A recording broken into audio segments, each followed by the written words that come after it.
जमुना की लहरों में मेरे श्याम का दर्शन करने वालों को आज भी श्याम दिखता है। निधिवन में रास रचाने वाले श्री कृष्ण आज भी निधिवन में दर्शन करने वालों को कईयों को दिखते हैं।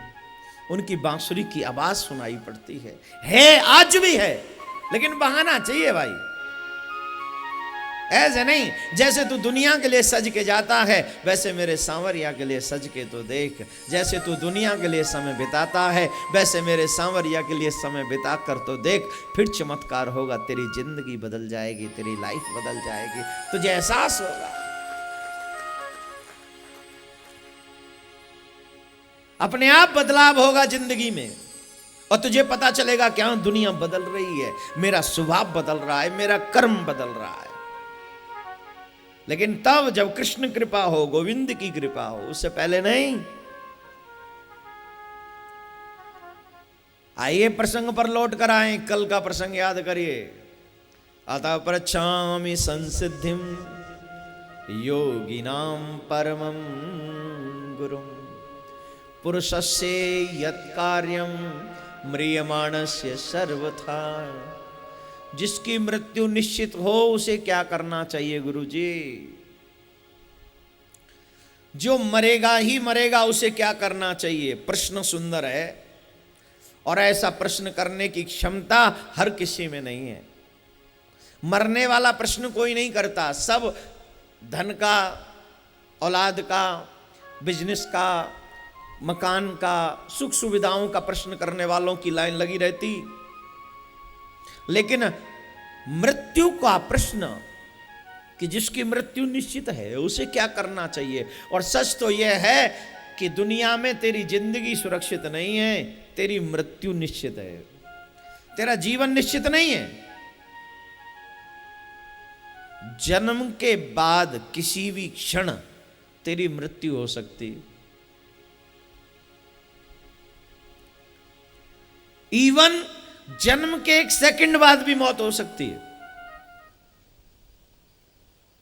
अब जन्म कब से कहेंगे हम? जन्म तो हमारा तभी हो जाता है जब हम गर्भ में पहुंचते थे।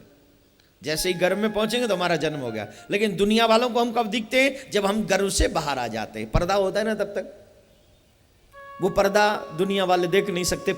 आजकल तो देख लेते, टेक्नोलॉजी सब बहुत आगे है, अंदर देख लेते। लेकिन दुनिया के लिए हमारा जन्म, हम लोग डेट ऑफ बर्थ वो निकालते हैं जब हमारा जन्म दुनिया में होता है।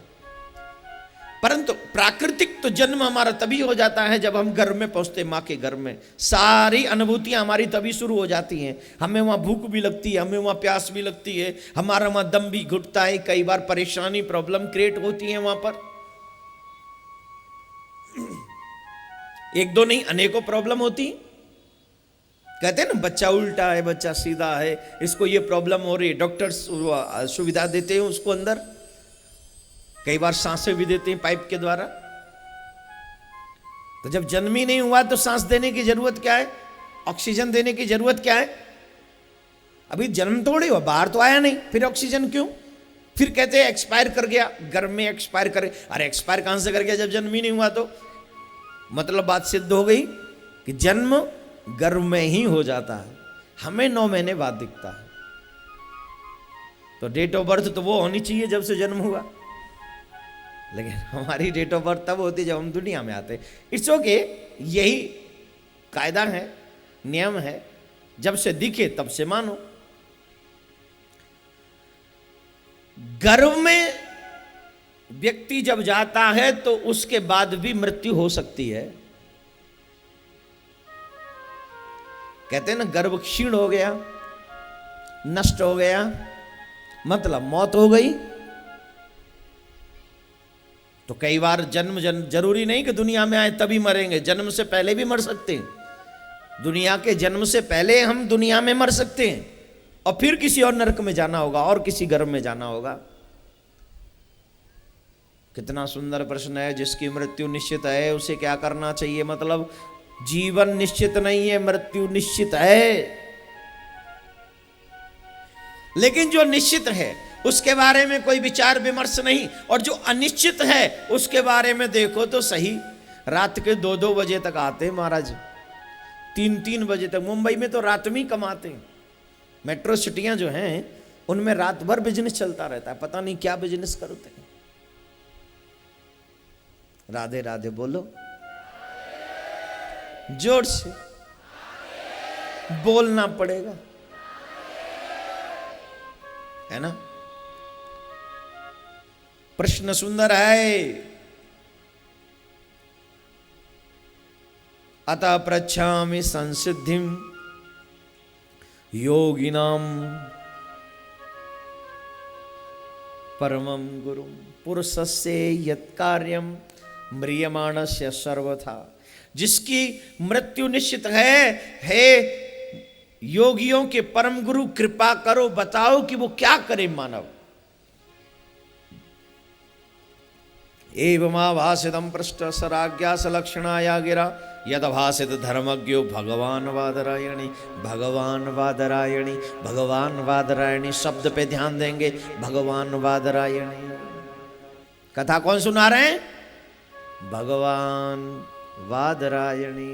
भगवान सुखदेव जी महाराज कथा सुना रहे हैं।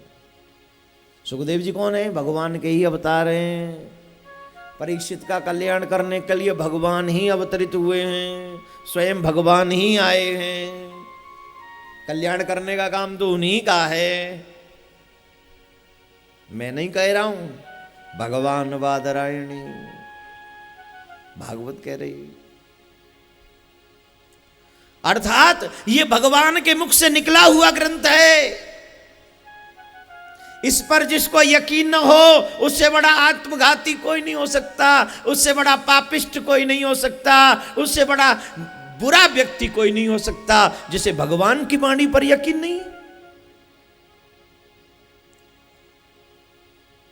ये भागवत आजकल ज्यादा होती हैं, इसका मतलब ये नहीं है कि कथा का असर कम हो गया है। जहर को ज्यादा पी लोगे तो मरोगे नहीं क्या? जवाब दो। जहर ज्यादा पी ले तो मरेंगे कि नहीं?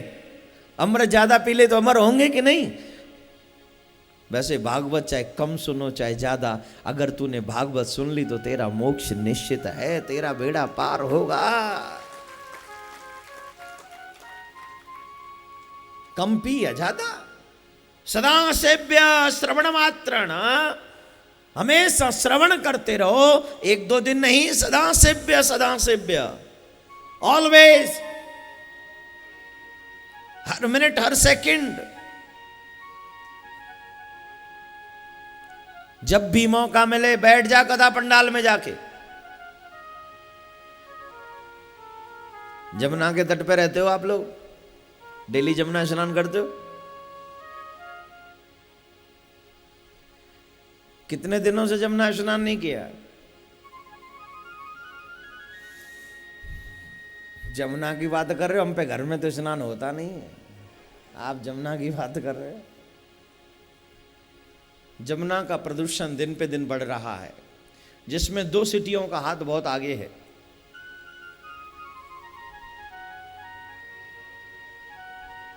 याद करिए,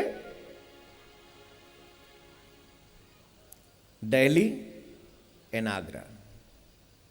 गंदे जल को जमुना में छोड़ दिया गया है, अनेकों शहरों के गंदे पानी को जमुना में छोड़ दिया गया है।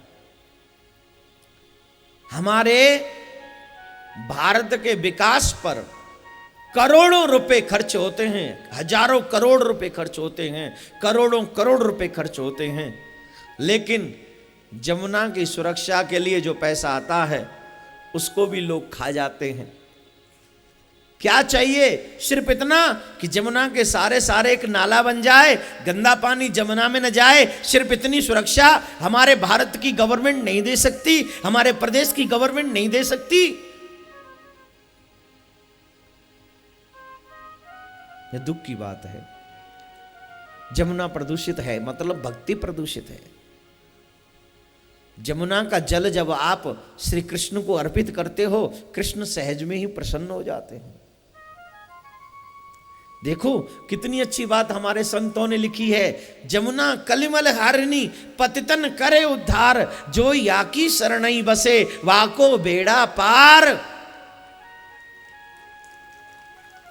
जो जमुना के तट पर रहता है उसका सहज में ही बेड़ा पार हो जाता है। जमुना में स्नान करने की आवश्यकता नहीं है, जमुना के दर्शन से ही बेड़ा पार है। तो आप तो कहेंगे स्नान तो हम नहीं करते, दर्शन तो कर ही लेते आते जाते। जमुना का दर्शन नहीं है, ये गंदे पानी का दर्शन है, ये नाले का दर्शन है। असली जमुना नहीं आ रही है आपके आगरा में, हमारे वृंदावन में, हमारे मथुरा में जमुना नहीं है। क्या है ये दिल्ली की गंदगी का पानी है, जो हमारे आगरा तक आके, मथुरा में आके, वृंदावन में आके, जिसको लोग जमुना कहते हैं। रंग देखो जमुना के इस जल का। जमुना का शुद्ध निर्मल जल तो हथनी कुंड पे रोक दिया गया। वहां से एक नहर बनाई गई है जिसमें जमुना जी का जल दिल्ली वालों को पानी पीने के लिए लाया जाता है, बस। बाकी का तो ये तो सब गंदा पानी जो आप तक आ रहा है। तो इससे बेड़ा पार कैसे होगा? अच्छा, यही जमुना अगर मुसलमान भाइयों की होती ना तो आज ऐसी नहीं होती। यही जमुना अगर सिख भाइयों की होती तो ऐसी नहीं होती। यही जमुना अगर क्रिश्चियनों की होती तो है मजाले, ऐसी होती। लेकिन हिंदुओं की है। हमें तो धन कमाने से फुर्सत नहीं है, चाहे जमुना दूषित हो, अरे और की तो छोड़ो, हमारा चरित्र चाहे दूषित हो, हमें किसी की परवाह नहीं है साहब। चाहे हम मर जाएं, लेकिन पैसा कमाते कमाते मरे, धर्म से हमें कोई लेना देना नहीं है। राधे राधे बोलना पड़ेगा, गलत बात है। जमुना वो है जो श्री कृष्ण की पटरानी भी है, और यहां ब्रज की स्वामिनी है जमुना। और जब तक कलयुग में जमुना रहेगी तब तक कलयुग हमारे ब्रज में प्रवेश नहीं कर सकता। और अभी जमुना का रूप बदल गया है, जमुना को नहीं छोड़ा जा रहा है, तो इसका मतलब अब कलयुग आ रहा है। जमुना कलिमल हारनी पतितन करे उधार, जोया के शरणई भजे बसेवा को बेड़ा पार। उसका बेड़ा पार हो जाता है जो इसकी शरण में रहते। बोलो राधे राधे। आलस्य आ रहा है क्या?